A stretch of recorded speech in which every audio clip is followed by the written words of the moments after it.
line AC রুমে বইতে আমার ভাই জেনারেটর ও ভাই কারেন্টের অভাবে আমার ভাই মারা গেছে আমার বাইরে একটা ইনজেকশন দিবে দিতে পারে না আমার বাইরে বাইরে থেকে ইনজেকশন ওষুধ আইন আমার বাইরে দিছে তার গ্যাসে চাপ দিছে গ্যাসে চাপ দেওয়ার কারণে তার নিয়ে আইছে 6টা বাজে 8টা বাজে নিয়ে আইছে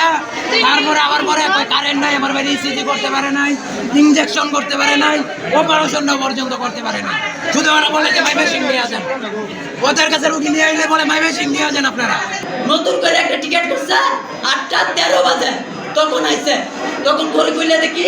হ্যাঁ 9টা কত বাজে 8:13 বাজে টিকিট করছে তারা নতুন করে পরে আমরা গরিব টাকায় দিয়ে 9টা কত বাজে অথচ 7টা কত বাজে রুগী আইছে এখানে সিন্ডিকেট করছে তারা পুলিশ তো এখানে আগিতে ছিল তারা কিছু বলে নাই যখন তারা গ্যাসের চাপ দিছে তারা বাড়িতে হাসপাতালে নিয়ে আসছে রাস্তার মাঝে আমার এক বন্ধু তার চাচার ঘরে ভাই আমার ফোন দিছে যে ভাই আমার ছোট ভাইরে গ্যাসের চাপ দিছে হাসপাতালে যেতেছি তাড়াতাড়ি আয় ওরা এসে শুনি যে মারা গেছে কারণ হলো তারা ইঞ্জেকশন দিতে পারে না অক্সিজেন দেয় নাই দুল তারপরে যে বুকে যে কি কয় ইকুনায়াসা কয় এটা করতে পারে নাই অথচ তারা রুমে এসি ফ্যান বাতি সব চলছে